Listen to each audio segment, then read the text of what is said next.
Bonsoir à tous, ravi de vous retrouver en ce jeudi 2 octobre.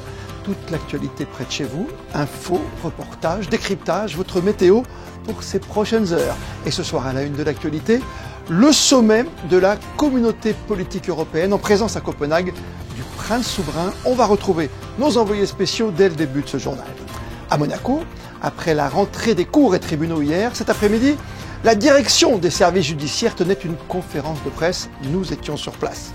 La culture est le programme détaillé d'une saison des plus riches pour la compagnie des ballets de Monte-Carlo qui fête ses 40 ans cette année. Jean-Christophe Maillot, son directeur, nous présentera les spectacles à venir, ses créations, ses imprévus, ses reprises et ses surprises aussi.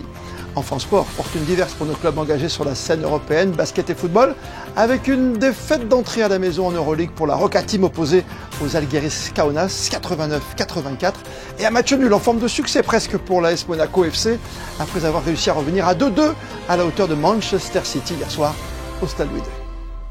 Les dirigeants européens se sont donné rendez-vous à Copenhague. Depuis 2 jours, ils ont enchaîné un Conseil européen hier et une réunion de la communauté politique européenne aujourd'hui. Le prince Albert II a d'ailleurs participé à cette dernière. Patricia Navarro, vous êtes à Copenhague avec Sylvain Peroumal. Qu'est-ce qui se cache derrière ce terme de communauté politique européenne ? Eh bien Christophe, la communauté politique européenne, ce n'est ni l'Union européenne ni le Conseil de l'Europe, mais une structure bien plus récente. C'est Emmanuel Macron qui l'a créée en 2022. Il s'agit d'une instance informelle de coopération intergouvernementale qui regroupe 47 pays qui entendent profiter ainsi d'une plateforme de coordination et de dialogue politique pour les pays européens sur des questions d'intérêt commun comme la sécurité, la stabilité ou la prospérité du continent. Mais cette communauté politique européenne permet aussi d'élargir le cercle et de renforcer le lien entre l'UE et ceux qui partagent ses valeurs. C'est le cas de Monaco à travers le prince Albert II. Et de quoi a-t-on parlé aujourd'hui, Patricia, à Copenhague ? Est-ce l'actualité qui a finalement guidé toutes les discussions ? Oui, parmi les thèmes évoqués lors de cette 7e édition, il y a eu bien sûr le soutien à l'Ukraine. Le président Zelensky était présent et en toile de fond, donc, la manière de renforcer la défense de la zone Europe. Vous savez que le Danemark, qui accueille ce sommet, a dû faire face à un survol de drones au cours des derniers jours et il en a bien évidemment été beaucoup question. Et plus largement, les dirigeants européens, lors de leurs échanges, ont évoqué les défis géopolitiques actuels. Merci beaucoup Patricia pour ces premières indications à chaud. Nous reviendrons demain à 19h plus longuement sur le programme sur place du prince souverain et le bilan pour la principauté à ce sommet européen. Et le palais princier sur ses réseaux sociaux qui nous fait part que c'est avec une profonde émotion que le prince souverain a appris le décès à 91 ans du docteur Jane Goodall, figure emblématique de la protection de la nature et des grands singes, qui nous a quittés hier.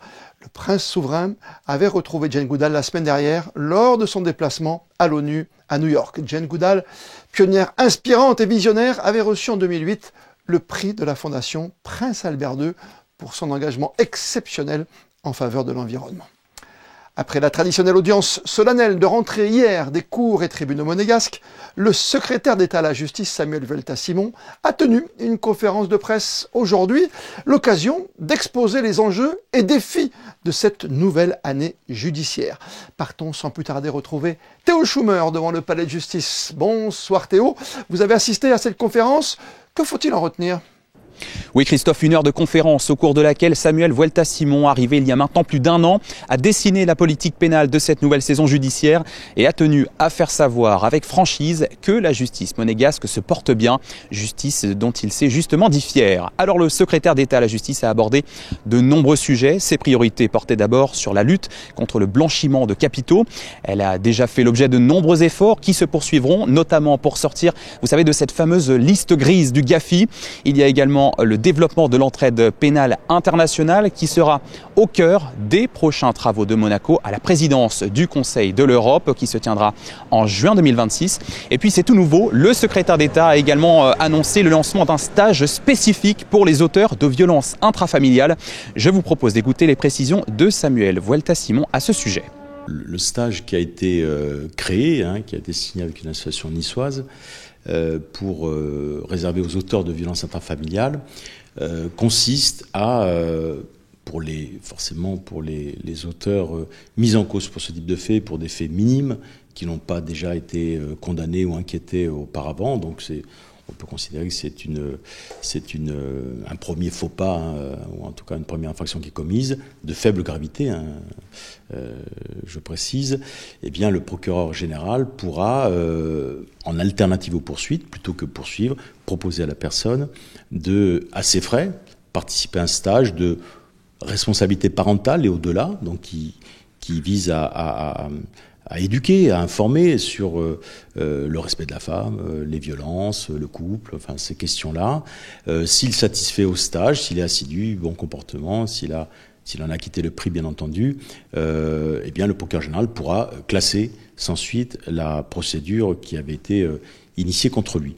Voilà pour ce projet, mais ce n'est pas tout. Les chantiers en cours sont nombreux. On peut également évoquer l'arrivée d'une passerelle à l'intégration de la magistrature, la réforme de l'assistance judiciaire ou encore la création d'une réserve judiciaire pour permettre à des volontaires d'appuyer les juridictions. C'est un projet de loi qui est soumis dès ce soir au vote des conseillers nationaux. En attendant, pour renforcer les équipes judiciaires, 2 nouveaux postes de magistrats viennent d'être créés et affectés au parquet général, pôle des affaires économiques et financières.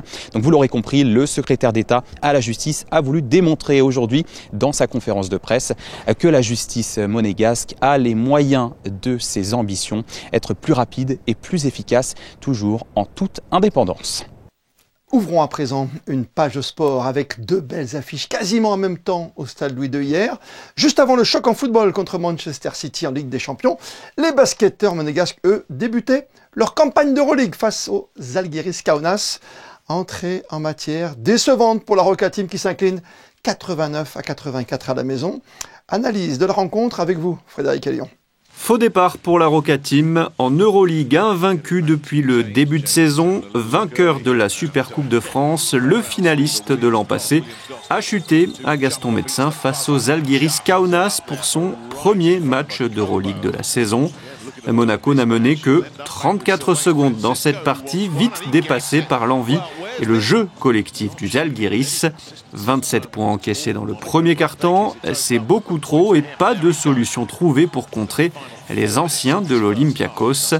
Moses Wright a été dominant dans la raquette, 21 points à 100% au tir, bien suppléé par Williams Goss et ses 14 points. L'homme fort du Žalgiris, Sylvain Francisco, frôle le double-double, 9 points, 9 passes, plus 11 pour les Lituaniens à la mi-temps, 45-35. Eli Okobo inscrit 7 de ses 9 points en fin de troisième quart-temps. Daniel Theis, 17 points, 6 rebonds mais dedans au buzzer, 67-60, tout reste possible pour Monaco. La Roca Team recollera à -4 grâce à Mirotic, mais le Žalgiris plante plusieurs tirs consécutifs à 3 points et reprend de l'air. Le dernier run monégasque insufflé par Mike James et ses 24 points est trop tardif. 89-84, gros coup pour les Lituaniens à Gaston Médecin. Défensivement, on était là. Et les 2 dernières minutes, on a trop donné de panier, mais je pense que voilà, on a fait ce qu'on devait faire, ce que le coach nous a dit de faire. Et en attaque, on a fait ce qu'on devait faire. Donc les gars, ils étaient vraiment concentrés et ça nous a donné la victoire. Yeah, I think the first quarter really set the tone for the rest of the game. I think we didn't approach the game as we should have. 27 points in the first quarter is too much, and then Žalgiris just got confidence. They were around 50% for 3, so it was really hard to play after that. They came with a good game plan. They really knew what they wanted and they executed it really good, but still we have to be better, especially on defense. Réaction attendue dès vendredi pour la Roca Team avec la réception de Dubaï, vainqueur du Partizan pour le premier match d'Euroleague de son histoire. Et en football, donc quelques minutes après, un étage plus haut, il aura fallu un penalty venu d'ailleurs en toute fin de match pour que Monaco revienne à la hauteur de Manchester City. 2-2 après avoir encaissé notamment 2 buts de l'impressionnant attaquant, l'attaquant vedette du club anglais, Erling Haaland. Un match nul, au final plutôt encourageant pour la suite de la compétition, où l'on aura noté, Émilie Rousseau, le bel état d'esprit retrouvé des Rouges et Blancs.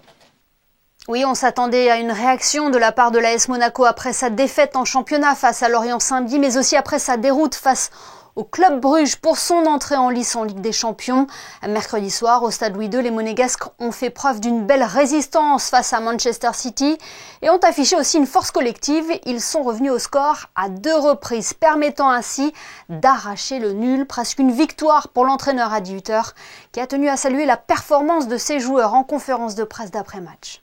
In the end, yes, the equalizer was in the end of the game. Big praise on every single player. Under these circumstances, that we are missing 6-7 players and really top players, so I can give really big compliment for my players. In the end, I think we deserve this draw because we never gave up. The players let their heart on the pitch. And this makes me proud also. Manchester City était un sacré adversaire, vainqueur de la Ligue des Champions en 2022, plusieurs fois sacré champion de Première Ligue. Cette affiche était un défi pour les Monégasques. Elle marquait aussi le retour d'un ancien joueur de la maison rouge et blanche, Bernardo Silva. Monaco, c'est toujours une équipe avec beaucoup de qualité. C'est toujours une équipe qui ramène des jeunes joueurs avec beaucoup de talent. Et aujourd'hui, une fois plus, ils ont réussi à nous créer des vraies difficultés. C'est pas facile de contrôler les contre-attaques contre une équipe avec beaucoup de qualité. Et voilà, c'était pas un match facile pour nous. Mais bien sûr, on est un peu frustrés parce qu'on volait les 3 points. Et oui, les Citizens forcément déçus. En zone mixte, les rouges et blancs y voient plus d'espoir, eux, après ce match nul. On écoute les buteurs de cette rencontre, Jordan Tézé et Eric Dyer, et également la réaction de Kassoum Ouattara. It was a game that we expected, no? Against them, it's going to be very difficult for big parts of the game. Obviously, they're a fantastic side with many years together and very well organized. So, I think, yeah, it was what we expected. But I think, for the most part, we managed it quite well, and with the ball, I think we did really well to create our own chances. Je pense pour nous c'était vraiment important, le point c'était vraiment important parce qu'on savait déjà avant que ça va être un match très difficile, mais je pense qu'on a vraiment à battre tout le monde on a vraiment battre, on a vraiment souffrir tout le monde et heureusement on a fait 2-2 à la fin. Voilà, après un match plutôt compliqué en championnat avant le match de City, voilà, je pense que c'est plutôt une bonne réaction. Ça a été un match plutôt compliqué, mais collectivement, on a réussi à rester ensemble. Et franchement, on est fiers de ce 2-2 aujourd'hui. Ces matchs-là, c'est des matchs qui soudent encore plus une équipe. Donc je pense qu'on va essayer de rester sur ça et continuer. Conserver cet état d'esprit, c'est important, Christophe, car un autre match de gala attend les Monégasques dimanche en championnat, le derby de la Côte d'Azur face à l'OGC Nice. Et pour cette rencontre, Adi Hutter devra donc faire sans Vanderson, sorti blessé en pleurs à la 20e minute de jeu. Il serait blessé au ischio-jambier. On le rappelle, hein, le derby de la Côte d'Azur, Monaco-Nice, c'est à 17h15 au Stade Louis II, dimanche. Spectacle garanti en tout cas en perspective, comme dans le domaine de la culture, avec une saison des plus riches prévues pour les ballets de Monte-Carlo. Le chorégraphe et directeur des ballets, Jean-Christophe Maillot, est notre invité ce soir. Bonsoir à vous. Bonsoir. Une nouvelle saison qui débute cet automne pour se terminer au cœur de l'été. Si je dis création, reprise, surprise, projection, imprévue, c'est ça à peu près le programme? C'est pas mal comme programme, ça fait rêver, non? Ça fait rêver avec des anniversaires en plus importants. 40e anniversaire des ballets, 50e de l'Académie Princesse Grace. Et voilà, ce sont des rendez-vous à ne pas manquer chez vous. Là, disons qu'en filigrane, il y a effectivement le plaisir de savoir qu'après 40 ans, on a réussi, je crois, à maintenir à un certain niveau cette compagnie qui aujourd'hui a sa reconnaissance internationale. On en est très fiers, donc on va essayer de le partager, de le célébrer avec tout le monde. Vous dites maintenir, Jean-Christophe Maillot, mais vous travaillez toujours dans l'excellence et vers l'excellence, bien sûr. Donc vous avez fait développer, vous avez fait évidemment changer aussi les choses, changer certains codes, vous qui n'êtes d'aucun style, hein, vous le dites souvent. Oui, c'est vrai. J'ai un amour profond pour la danse sous toutes ses formes et je dois dire que je peux la regarder avec autant de plaisir si elle est académique, contemporaine, traditionnelle, surprenante. Donc j'aime aussi que la compagnie ressemble à ça, que ce soit une compagnie qui est particulière c'est la seule compagnie de Monaco. Donc l'ambition pour moi est aussi d'offrir au public à Monaco ce qu'il pourrait avoir le plaisir de découvrir dans une capitale comme Paris, Londres ou New York, où bien sûr plein d'autres compagnies se produiraient. Donc moi, mon travail, c'est d'arriver à donner un échantillon le plus large possible au public de tous les possibles chorégraphiques. Merveilleux échantillon, bien sûr, et pas que, avec de grands spectacles qui commencent fin octobre. Ça commence par See You et Herman Sherman. Racontez-moi.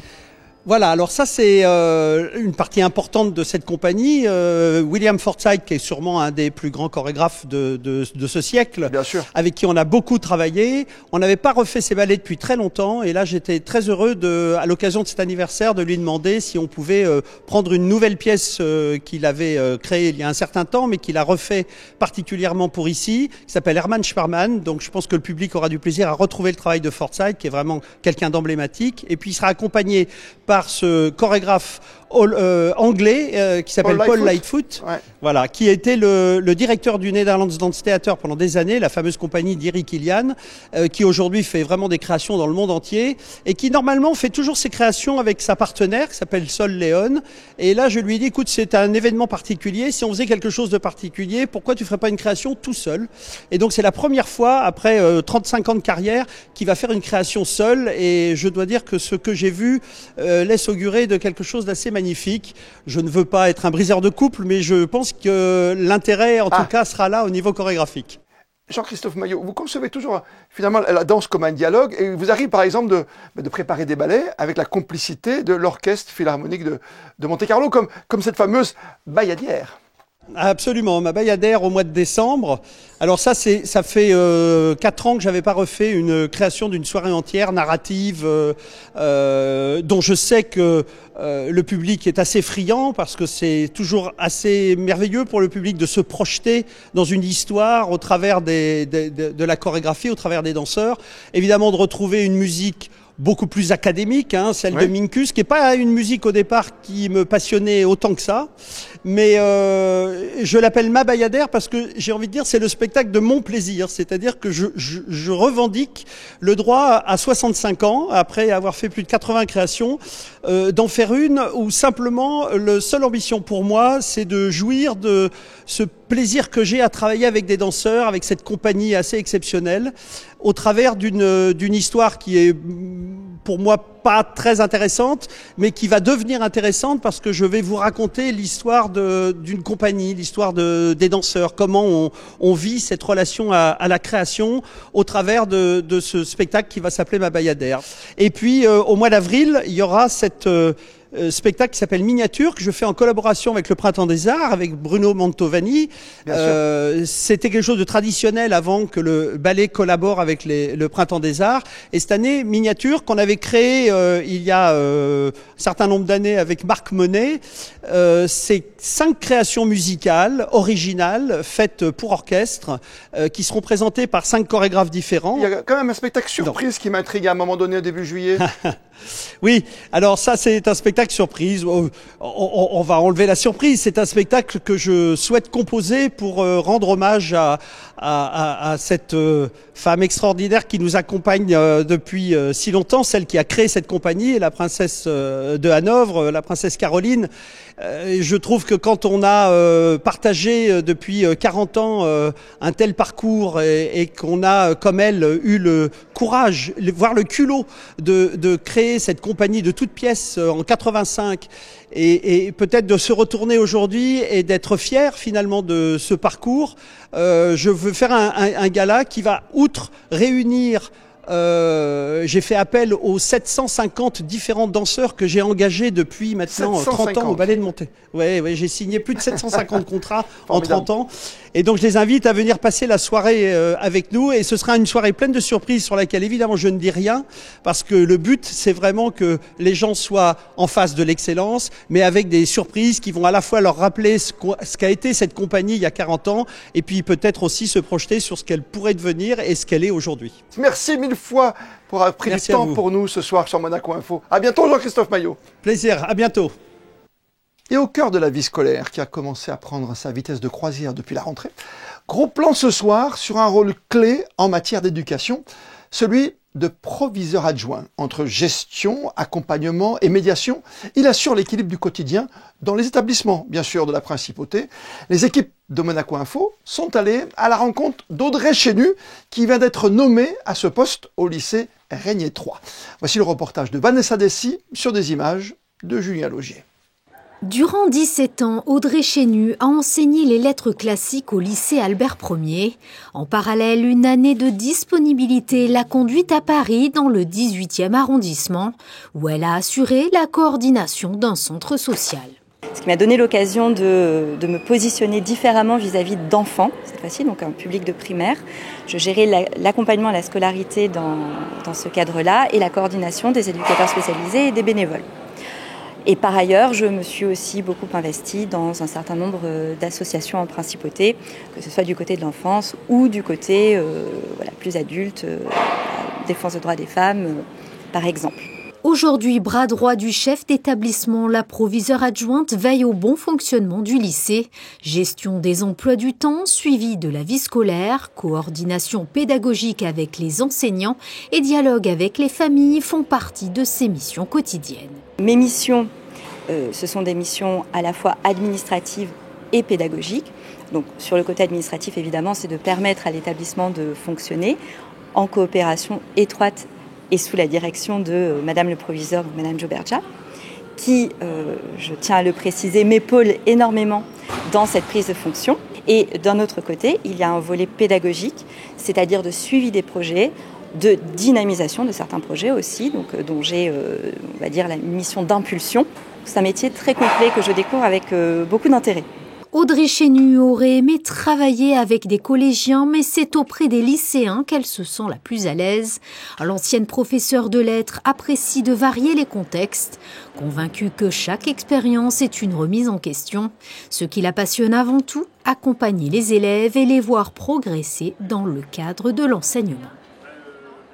Ils viennent d'être présentés aux élèves les 7 livres sélectionnés pour le coup de cœur des lycéens, un prix créé en 2007 dans le cadre du prix littéraire de la Fondation Prince-Pierre de Monaco. Tout savoir sur ces choix dans ce reportage de Fabien Bonilla et Hugo Comasa. In Violentia Veritas, La Collision, La Route de Wakale, Un nègre qui parle yiddish, La hideuse, Nourrice et enfin Rouille, voici les 7 titres des romans présélectionnés pour la 19e édition du coup de cœur des lycéens 2026. Ce sont tous des premiers romans, c'est le concept. Ils viennent d'être présentés aux 57 membres du jury, tous élèves de seconde dans les 3 lycées de la Principauté. Le concept de lire des livres, de nous exprimer sur ce qui se passe dans ces livres, le déroulement un peu de tout ça, je trouve ça super en fait. Je pense que ça peut être une très grande opportunité pour nous tous, pour pouvoir s'enrichir, également pour pouvoir rencontrer de nouveaux auteurs qu'on n'a pas encore eu l'opportunité de rencontrer ou même d'en parler en classe. C'est une expérience unique et géniale, surtout pour les personnes qui aiment lire. Donc moi j'adore lire, donc ça ne me dérange pas du tout de lire 5 livres, 7 du coup. 7 romans pour le moment. En avril, ces élèves devraient en sélectionner effectivement 5 et les 5 auteurs iront alors à la rencontre des membres du jury. C'est les initier à une lecture contemporaine, leur permettre de lire des romans dont ils peuvent croiser les auteurs et les rencontrer déjà dans un premier temps.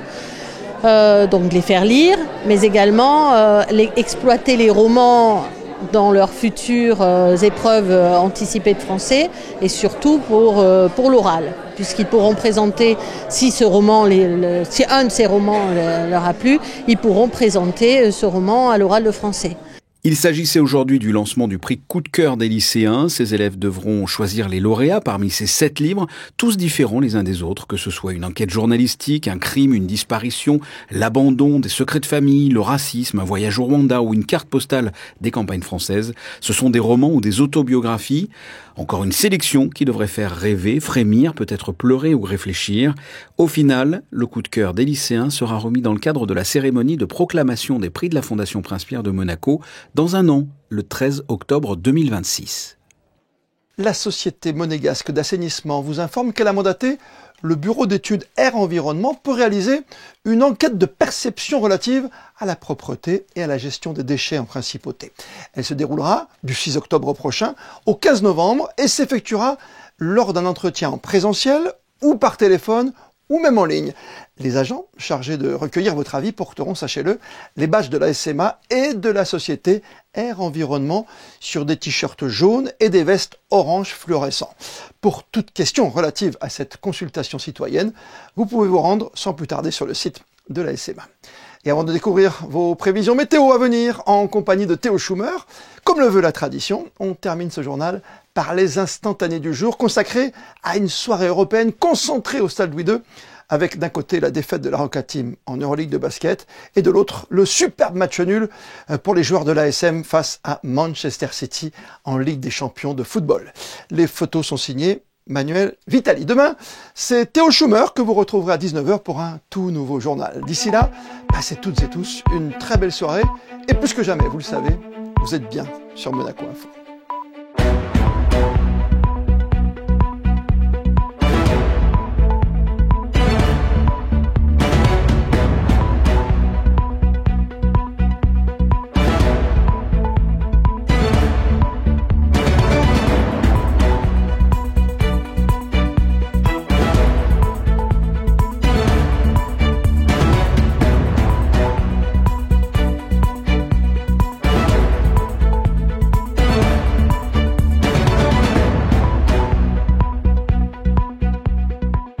Retrouvez la météo avec Suisse Courtage, le spécialiste de l'assurance à Monaco depuis plus de 35 ans. Notre expertise à votre service.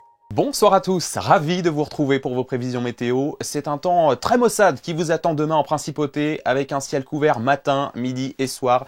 Le soleil pourra peut-être, je dis bien peut-être, pointer quelques rayons vers nous, mais ça reste assez incertain, en tout cas pas de pluie au programme. Côté température, là en revanche, on est à peu près sur des valeurs attendues demain, comptez 17 en matinée et jusqu'à 20 degrés l'après-midi. La température de l'eau sera même plus importante quant à elle avec 23 degrés prévus au thermomètre. Demain, nous fêterons tous les Gérards et si vous ne le saviez pas, le 3 octobre sera également la journée nationale du petit ami, une fête un peu informelle, non officielle, qui nous vient des États-Unis et qui permet de rendre un hommage à tous les petits et petites amis pour leur affection et leur soutien. Allez, belle soirée avec nous et à demain pour le journal. C'était la météo avec Suisse Courtage, le spécialiste de l'assurance à Monaco depuis plus de 35 ans. Notre expertise à votre service.